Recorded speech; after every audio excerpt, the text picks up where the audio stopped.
الحمد للہ رب العالمین والصلاة والسلام علی سید الانبیاء والمرسلین اما بعد فاعوذ باللہ من الشیطان الرجیم بسم اللہ الرحمن الرحیم۔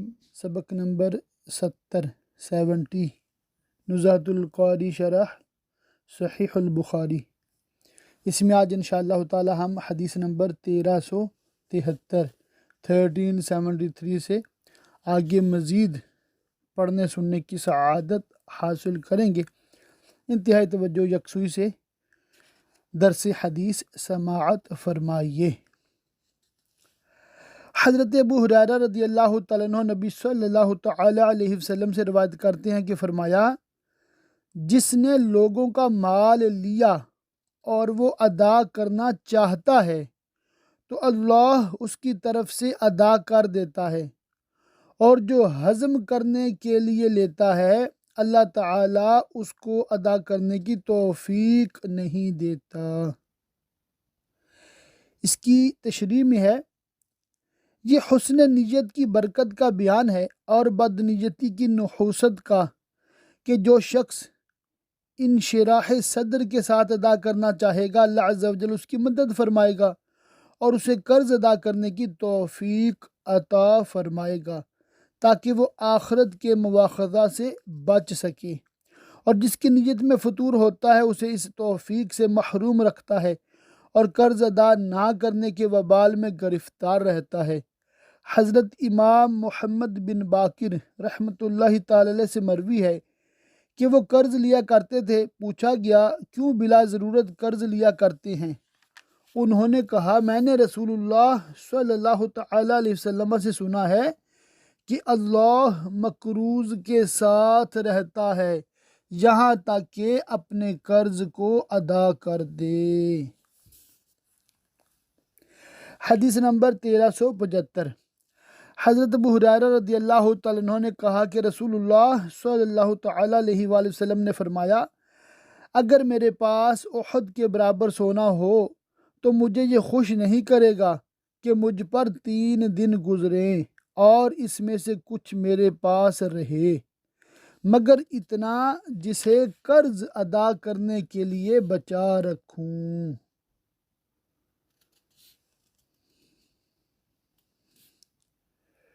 ایک تعلیق ہے نمبر 462، اور نبی صلی اللہ تعالیٰ علیہ وسلم سے یہ روایت ذکر کی جاتی ہے کہ فرمایا، ذی استطاعت کا ٹالنا اس کی آبرو اور اس کی سزا کو حلال کر دیتا ہے۔ اس کی تشریح میں لکھا ہے، حدیث کا مفہوم ظاہر ہے، جب قرض خواہ میعاد پر اپنا بقایا نہیں پائے گا تو جو چاہے گا بک دے گا۔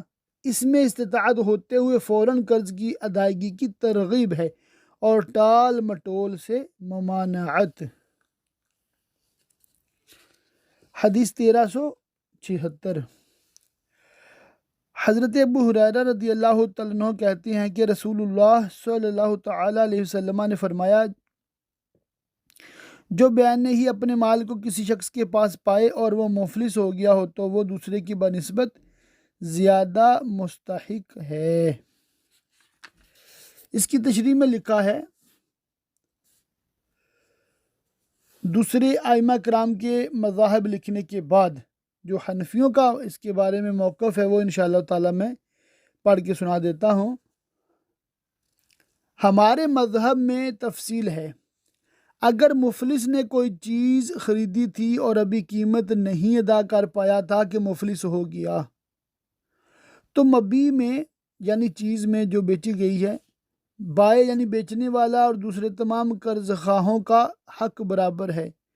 بائے بیچنے والا دوسرے قرض خواہوں سے زیادہ حقدار نہیں، اور یہ اس حدیث کے تحت داخل ہی نہیں، اس لیے کہ حدیث میں یہ ہے کہ جو اپنا مال بین ہی مفلس کے پاس پائے، بیع کے بعد مبیع بائے کی ملک سے نکل کر مشتری کی ملک میں داخل ہو گئی، بیع کے بعد مبیع بائے کا مال ہی نہ رہا، اس لیے یہ اس حدیث کے ضمن میں آتا ہی نہیں۔ اس حدیث سے مراد غصب سرقہ یعنی چوری وغیرہ ہیں، جیسا کہ طبرانی نے حضرت سمورہ بن جندب رضی اللہ تعالیٰ عنہ سے روایت کی، رسول اللہ صلی اللہ علیہ وسلم نے فرمایا، جس کا کوئی سامان چوری چلا جائے یا ضائع ہو جائے پھر بے عین ہی اپنے سامان کو کسی شخص کے پاس پائے تو وہ اس کا سب سے زیادہ حقدار ہے، اور مشتری یعنی خریدنے والا بائع سے، بیچنے والے سے قیمت وصول کرے۔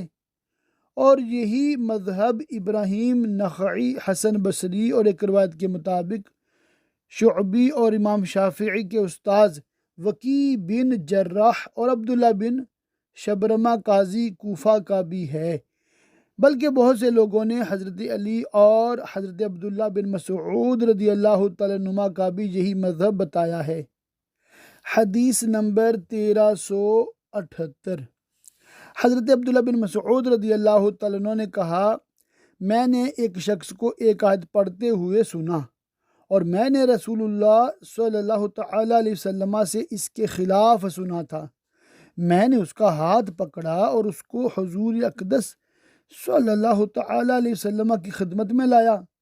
حضور نے فرمایا، تم دونوں نے صحیح پڑھا۔ شعبہ نے کہا، میرا گمان ہے کہ یہ بھی فرمایا تھا آپس میں اختلاف نہ کرو، اس لیے کہ تم سے پہلے والوں نے اختلاف کیا تو ہلاک ہو گئے۔ اس کی تشریح بڑی معلوماتی ہے، توجہ فرمائیں۔ صحیح ابن حبان میں یہ روایت یوں مفصل ہے کہ حضرت عبداللہ بن مسعود رضی اللہ تعالیٰ عنہ کہتے ہیں کہ رسول اللہ صلی اللہ تعالیٰ علیہ وسلم نے مجھے سورہ رحمان پڑھایا تھا۔ میں مسجد گیا، کچھ لوگوں کے پاس بیٹھا اور میں نے ایک شخص سے کہا، قرآن شریف پڑھو۔ اس نے ایسی قراءت کی جو مجھے رسول اللہ صلی اللہ علیہ وسلم نے نہیں پڑھائی تھی۔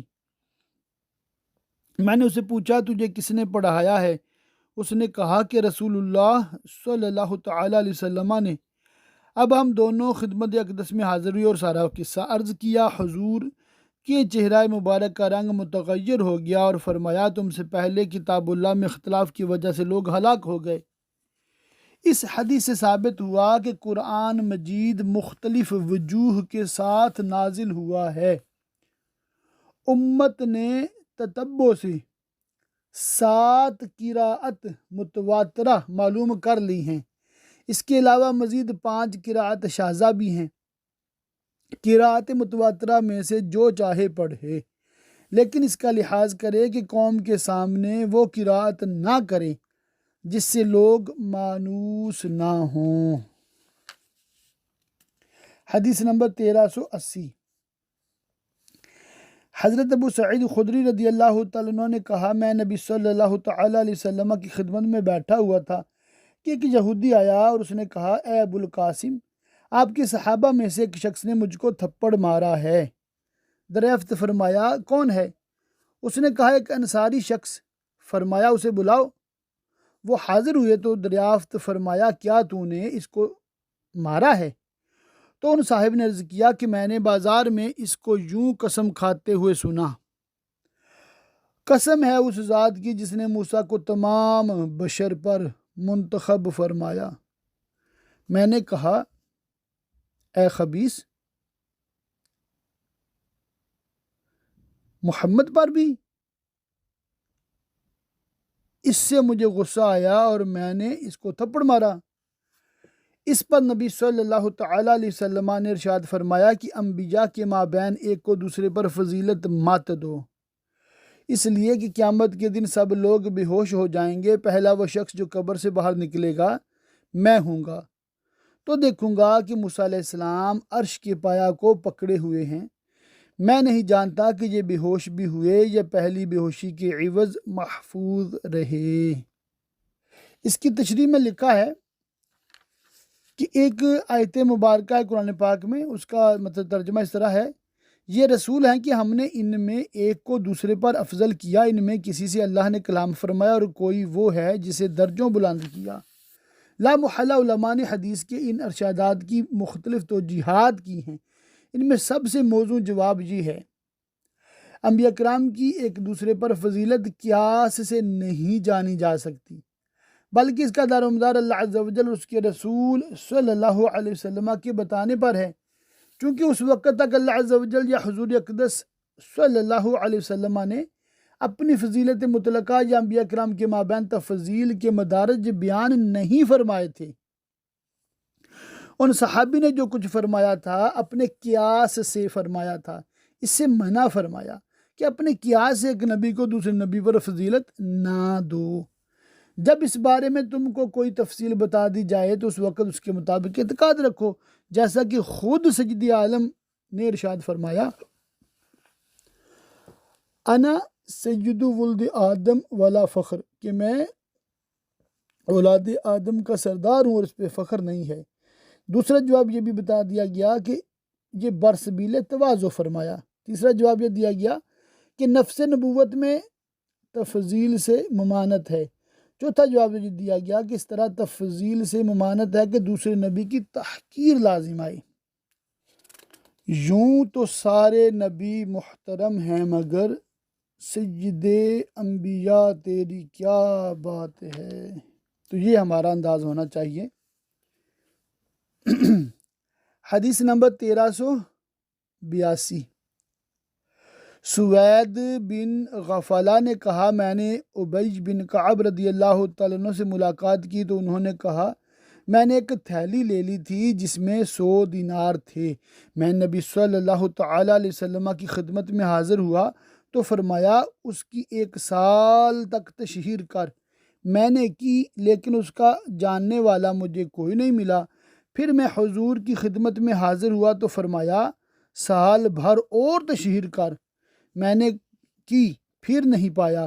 اب تیسری بار خدمت اقدس میں حاضر ہوا تو فرمایا اس کا برتن، اس کا عدد اور اس کی بندش کو محفوظ رکھ۔ اب اگر اس کا مالک آ جائے تو اسے دے دو ورنہ اسے اپنے کام میں لاؤ۔ میں نے اس کو خرچ کر دیا۔ شعبہ نے کہا میں نے اس کے بعد مکہ میں سلمہ سے ملاقات کی تو سلمہ نے کہا میں نہیں جانتا 3 سال یا 1 سال۔ اس کی تشریح میں لکھا ہے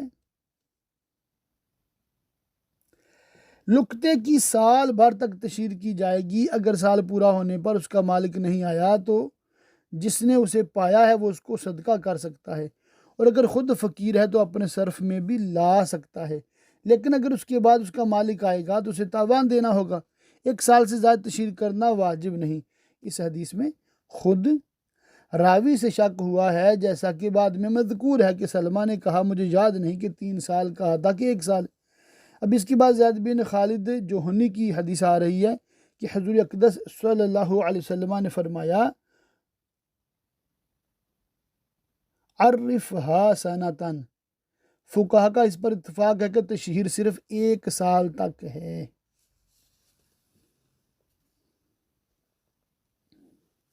تو لقطہ کے احکام ہم نے بہار شریعت میں بھی بالتفصیل پڑھے تھے، تو وہاں سے فقہ کے لحاظ سے مزید مسائل آپ پڑھ سن سکتے ہیں۔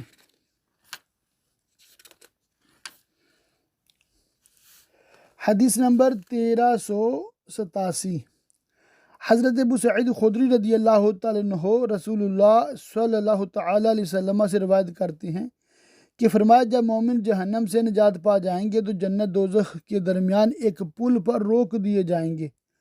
اب ان کے درمیان جو حقوق دنیا میں ہوں گے ان کا ایک دوسرے سے بدلہ دلایا جائے گا۔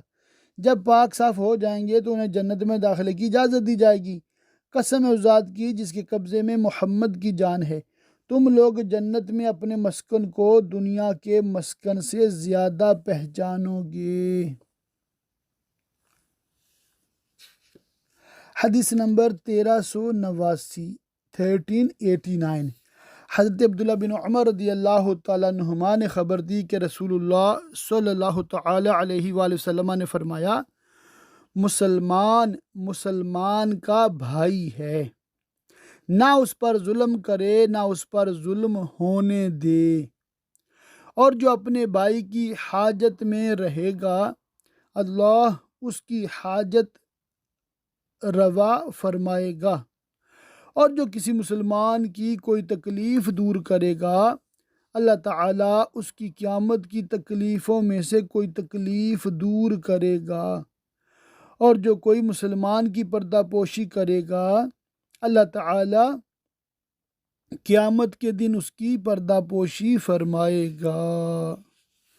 سبحان اللہ، کتنی پیاری تعلیم ہے۔ اللہ تعالی ہم سب کو ایک اور نیک بنائے اور مسلمانوں کا حقیقی معنوں میں خیر خواہ بنائے، آمین۔ حدیث نمبر 1390 ہے۔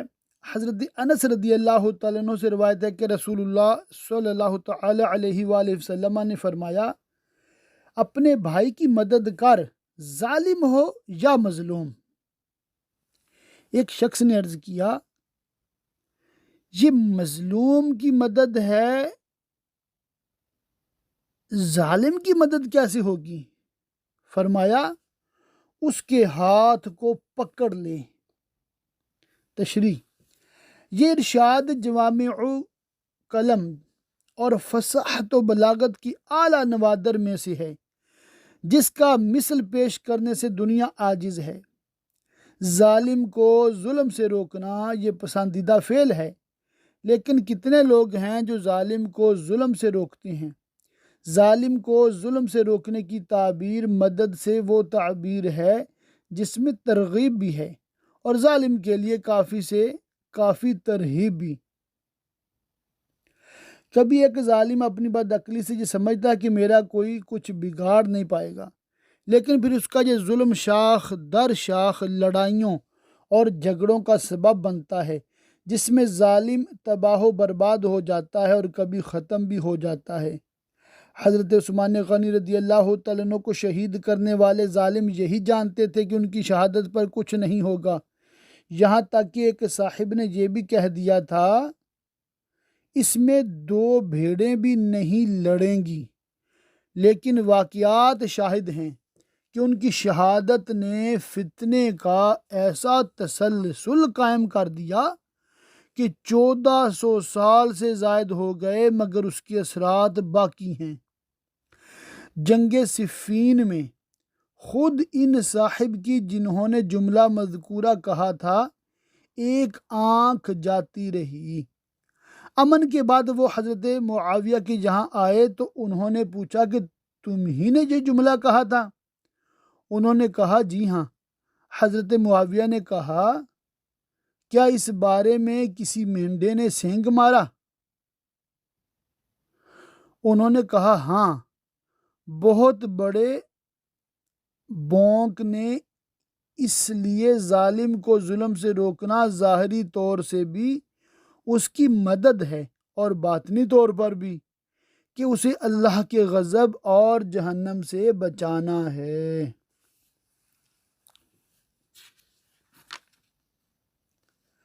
حدیث نمبر 1393۔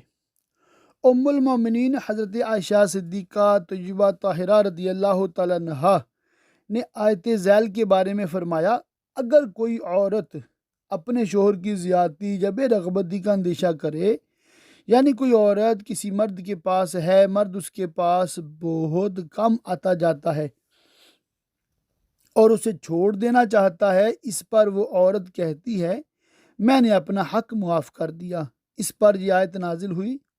تشریح، کبھی ایسا بھی ہوتا ہے کہ عورت کو بد زبانی بدخلقی کی وجہ سے شوہر کے دل میں اس سے نفرت پیدا ہو جاتی ہے، جس کے نتیجے میں وہ عورت کے پاس آنا جانا بند کر دیتا ہے یا کم کر دیتا ہے، اسے نان نفقہ نہیں دیتا اور اسے طلاق دینا چاہتا ہے۔ اس صورت میں عورت اپنے کل یا بعض حقوق سے دستبردار ہو کر صلح کر لے تو یہ بہتر ہے۔ یہی آیا مذکورہ کا بھی مطلب ہے، جیسا کہ حضرت ام المومنین حضرت سودا رضی اللہ تعالیٰ عنہ سن ایاس کو پہنچ گئیں، یعنی بڑی عمر کی ہو گئیں، اور انہیں یہ اندیشہ ہوا کہ کہیں حضور اقدس صلی اللہ تعالی علیہ وسلم انہیں جدا نہ کر دیں، تو انہوں نے درخواست پیش کی کہ مجھے زوجیت سے علیحدہ نہ فرمائیں، میں چاہتی ہوں کہ قیامت کے دن حضور کی ازواج میں شامل رہوں، میں اپنی باری عائشہ کو بخش دیتی ہوں۔ حضور اقدس صلی اللہ تعالی علیہ وسلم نے اسے منظور فرما لیا۔ مسائل، حضور اقدس صلی اللہ تعالی علیہ وسلم پر ازواج مطہرات کے درمیان باری مقرر کرنا واجب نہیں تھا، حضور اپنے غایت کرم سے باری مقرر فرماتے تھے۔ اگر کوئی عورت اپنی باری کسی سوکن کو دے دے یا نان و نفقہ سے دستبردار ہو جائے تو اس میں کوئی حرج نہیں، بشرطے کہ شوہر راضی ہو۔ مگر وہ بعد میں اس سے رجوع کر سکتی ہے۔ رجوع میں شوہر کی رضامندی بھی شرط نہیں۔ حدیث 1396، سالم اپنے والد حضرت عبداللہ بن عمر رضی اللہ تعالیٰ عنہما سے روایت کرتے ہیں کہ نبی صلی اللہ تعالیٰ علیہ وآلہ وسلم نے فرمایا، جو شخص کچھ بھی زمین ناحق لے گا، 7 زمین تک قیامت کے دن دنسا دیا جائے گا۔ یعنی کہ کسی کی زمین ناحق اس پہ قبضہ کرنا یہ بہت بڑا جرم ہے، بہت بڑا جرم ہے، اور اللہ تعالی ہم سب کو ہر طرح کے ظلم اور زیادتی سے محفوظ فرمائے۔ حدیث نمبر 1399 ہے، زینب بنت ام سلمہ نے خبر دیا کہ ان کی والدہ حضرت ام سلمہ نبی صلی اللہ تعالیٰ علیہ وسلم کی رفیقہ حیات نے خبر دی کہ رسول اللہ صلی اللہ تعالیٰ علیہ وسلم نے انہیں بتایا کہ ایک بار حضور نے اپنے حجرے کے دروازہ پر جھگڑا سنا تو جھگڑنے والے کے پاس تشریف لے گئے اور فرمایا، آخر میں انسان ہی ہوں اور میرے پاس جھگڑنے والے آتے ہیں۔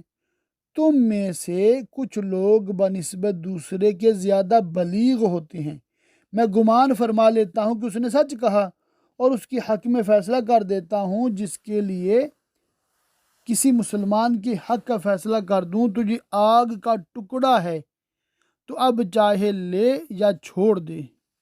مسائل علماء کا اس میں اختلاف ہے کہ قاضی کی قضا یعنی اس کا فیصلہ صرف ظاہر میں نافذ ہوتا ہے یا باطن میں بھی۔ امام ابو یوسف نے فرمایا باطن میں نافذ نہیں ہوتا، صرف ظاہر میں نافذ ہوتا ہے۔ اب اگر کسی نے جھوٹا دعویٰ کر کے فرضی ثبوت پیش کر کے اپنا حق میں فیصلہ کرا لیا تو بھی وہ چیز اس کی ملک نہیں، مگر امام اعظم اور امام محمد کی جہاں تفصیل ہے، اموال میں یہی حکم ہے کہ باطن میں نافذ نہیں، لیکن نکاح طلاق میں باطن میں بھی نافذ ہے۔ اقول وہو المستعان، مفتی صاحب فرماتے ہیں یہ ان مسائل میں سے ہے جن کی غلط تصویر کشی کر کے مسلمانوں میں لڑائی جھگڑا فساد پھیلانے کے پرانے خوگر غیر مقلدین احناف کو بدنام کرتے ہیں، اس لیے اس کی تھوڑی سی توضیح کر دینی ضروری ہے۔ اس کو ایک مثال سے سمجھیے۔ زید نے ہندا پر دعویٰ کیا کہ یہ میری بیوی ہے، حالانکہ ان دونوں میں نکاح کبھی نہیں ہوا ہے۔ زید نے گواہوں سے ثابت کر دیا کہ نکاح ہوا ہے۔ قاضی نے فیصلہ کر دیا کہ ہندا زید کی زوجہ ہے۔ اب اگر اس فیصلے کو باطنی طور پر نافذ نہ مانے تو دیانتاً ہندا پر فرض ہے کہ زید سے الگ رہے، لیکن وہ کسی اور سے نکاح نہیں کر سکتی، زید آڑے آئے گا، اور اگر ہندا کسی اور سے نکاح کر کے اس کے ساتھ ہم بستری کرے تو زید اس پر زنا کا الزام لگا کر سنسار بھی کرا سکتا ہے، اور اس سارے قصے میں ہندا کا کوئی قصور بھی نہیں، اور سزا اتنی سخت کہ اس کی زندگی برباد ہو رہی ہے۔ اس بے قصور مظلومہ کی زندگی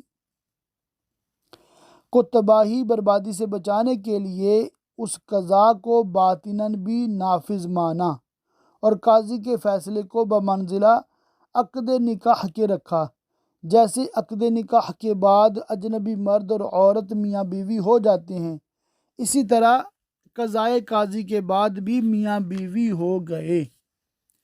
غیر مقلدین کو اس سے کوئی بحث نہیں کہ کسی کی زندگی برباد ہو رہی ہے، وہ بھی بلا قصور، انہیں فساد پھیلانے اور احناف کو غلط طریقے سے بدنام کرنے سے کام ہے۔ نکاح کی طرح طلاق میں بھی اسی قسم کی دشواری ہے۔ اس مسئلے کی فرع یہ بھی ہے کہ بیان و ثبوت کے برخلاف اپنے علم کے مطابق قاضی کو فیصلہ کرنے کی اجازت ہے یا نہیں، اس میں بہت تفصیل ہے، اس لیے اسے نظر انداز کرتے ہیں۔ امام بخاری نے آگے کتاب الشہادات میں اسی حدیث پر یہ باب باندھا ہے، جس نے یمین کے بعد بینہ پیش کیا۔ حسب عادت امام بخاری نے کوئی حکم بیان نہیں فرمایا۔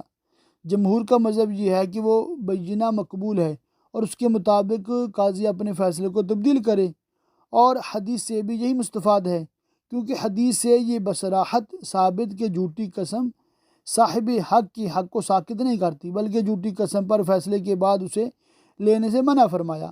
اس کا حاصل یہ ہوا کہ جھوٹی قسم کے بعد بھی وہی پوزیشن رہی جو جھوٹی قسم سے پہلے تھی۔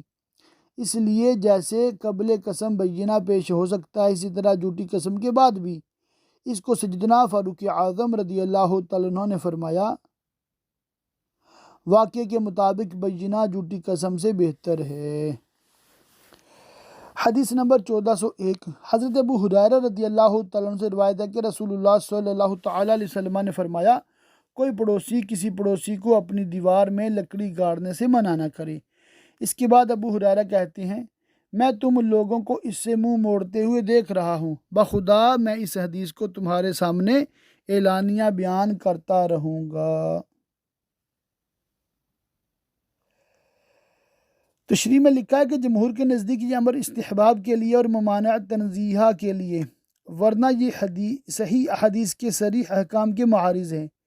یہ پڑوسی کے ساتھ حسن سلوک کی ترغیب اور مکارم اخلاق کی تعلیم کے لیے فرمایا۔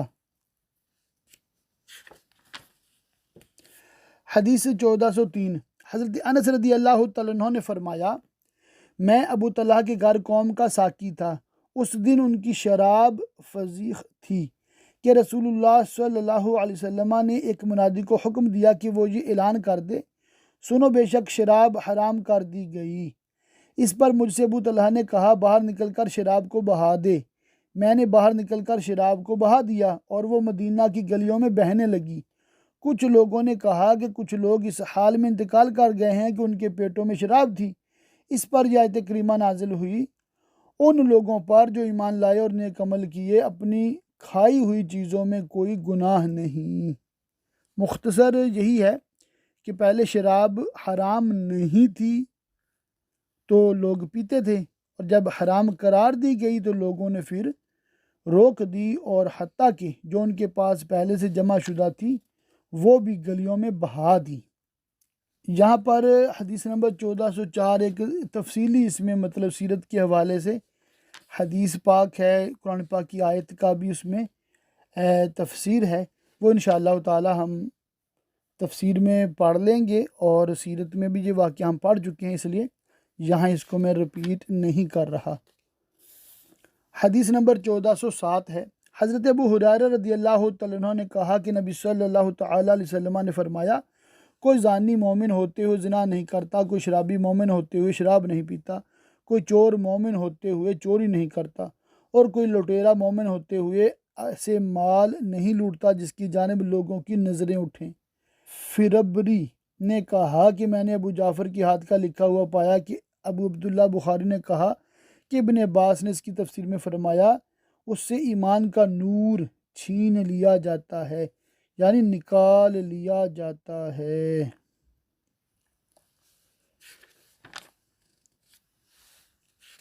حدیث نمبر 1410، ام المومنین حتیٰ عائشہ رضی اللہ تعالیٰ عنہ سے روایت ہے کہ انہوں نے اپنے ایک چبوترے پر ایک ایسا پردہ ڈال دیا تھا جس میں تصویریں تھیں، تو اس کو نبی صلی اللہ تعالیٰ علیہ وسلم نے پھاڑ ڈالا اور اس کا 2 بچھونا بنا دیا جو گھر میں رکھے رہتے، جن پر بیٹھتے تھے۔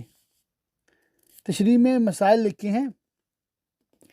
کچھ لوگ یہ کہتے ہیں کہ حرام صرف وہ تصویر ہے جو مجسمہ ہو، جس کا سایہ ہو، اس لیے کہ تمثال صرف مجسمہ ہی کو کہتے ہیں، مگر اس حدیث سے ثابت ہوا کہ مجسمہ کے علاوہ وہ تصاویر بھی حرام ہیں جن کا سایہ نہ ہو، اور جو کپڑے پر یا کاغذ یا دیوار پر بنی ہوئی ہوں، اس لیے کہ یہ تصویریں جو اس حدیث میں مذکور ہیں پردے پر بنی ہوئی تھیں۔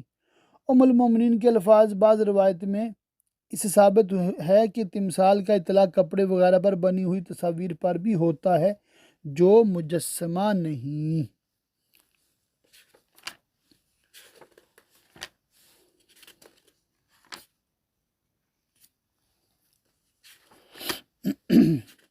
چاند روایتیں میں یہاں پر بھی چھوڑ رہا ہوں، یہ بھی سیرت کے بیان میں ہم نے الحمدللہ پڑھ سن لی تھی۔ 1419، حضرت نعمان بن بشیر رضی اللہ تعالیٰ عنہ نے نبی صلی اللہ تعالیٰ علیہ وسلم سے روایت کی کہ فرمایا، اللہ کی حدود پر قائم رہنے والوں اور اسے توڑنے والوں کی مثال ایسی ہے جیسے ایک کشتی میں سوار ہونے والوں نے کرا ڈالا، بعض کے نام میں اوپر کا حصہ آیا اور بعض کے نام میں نیچے کا۔ جو لوگ نچلے حصے میں تھے وہ پانی لے کر اوپر والوں پر گزرتے تھے۔ نچلے حصے والوں نے کہا، اگر ہم اپنے حصے میں کشتی پھاڑ کر سوراخ کر لیں تو اوپر والوں کو ایذا دینے سے بچ جائیں گے۔ اب اگر اوپر والوں نے انہیں چھوڑ دیا تو سب کے سب ہلاک ہو جائیں گے، اور اگر ان کا ہاتھ پکڑ لیا تو خود بھی نجات حاصل کر لی اور سب نے حاصل کر لی۔ تشریح میں ہے، اس حدیث سے ثابت ہوا کہ گناہوں کی وجہ سے دنیاوی بلائیں بھی نازل ہوتی ہیں۔ نیز یہ بھی معلوم ہوا کہ ایک طبقے کے گناہ کی وجہ سے پوری قوم بلا میں مبتلا ہو سکتی ہے۔ یہ بھی معلوم ہوا کہ بشرط استطاعت امر بالمعروف نہی عن المنکر واجب ہے، استطاعت ہوتے ہوئے اسے اجتناب گناہ ہے۔ بالکل آخری حدیث پاک ہے 1421۔ عبداللہ بن ہشام رضی اللہ تعالیٰ عنہ سے روایت ہے، انہوں نے نبی صلی اللہ تعالیٰ علیہ وسلم کا زمانہ پایا ہے۔ ان کی والدہ زینب بنت حمید انہیں لے کر رسول اللہ صلی اللہ تعالیٰ علیہ وسلم کی خدمت اقدس میں حاضر ہوئی تھی اور عرض کیا تھا کہ اس سے بیعت لیجئے یا رسول اللہ۔ تو حضور نے فرمایا یہ چھوٹا ہے۔ حضور نے ان کے سر پر ہاتھ پھیرا اور ان کے لیے برکت کی دعا فرمائی۔ زہرہ بن معبد سے روایت ہے کہ ان کے والد عبداللہ بن ہشام انہیں لے کر بازار میں جاتے اور غلہ خریدتے۔ ابن عمر اور ابن زبیر رضی اللہ تعالیٰ عنہ ملتے تو کہتے ہمیں بھی شریک کر لو، کیونکہ نبی صلی اللہ تعالیٰ علیہ وسلم نے تمہارے لیے برکت کی دعا فرمائی ہے۔ وہ انہیں شریک کر لیتے، کبھی پورا اونٹ نفع میں پاتے اور اسے گھر بھیج دیتے۔ ابو عبداللہ امام بخاری نے کہا، جب کسی نے کسی سے کہا مجھے شریک کر لے اور وہ چپ رہا تو آدھے کا شریک ہو گیا۔ شرکت کے مسائل کی تفصیل ہم نے بہار شریف حصہ 10 میں پڑھی تھی۔ اللہ تعالیٰ کی پاک بارگاہ میں دعا ہے اللہ پاک ہمیں خوب علم دین حاصل کرنے، یاد رکھنے، عمل کرنے اور صحیح دوسروں تک پہنچاتے رہنے کی توفیق رفیق مرحمت فرمائے۔ آمین بجاہ النبی الامین وصلی اللہ تعالی علیہ وآلہ وصحبہ وبارک وسلم۔